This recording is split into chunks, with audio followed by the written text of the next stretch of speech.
പണ്ട് ബേത്ലഹേമിൽ എലീമേലേക്കും നൊവോമിയും അവരുടെ 2 മക്കളും സന്തോഷത്തോടെ ജീവിച്ചിരുന്നു.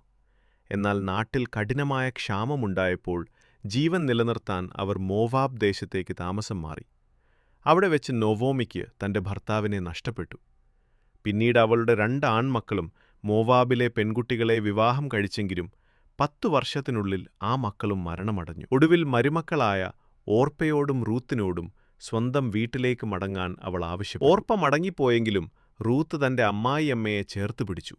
അവൾ പറഞ്ഞു, അമ്മ പോകുന്നിടത്ത് ഞാനും വരും, അമ്മയുടെ ജനം എന്റെ ജനം. അവർ 2 പേരും തിരികെ ബേത്ലഹേമിലെത്തി.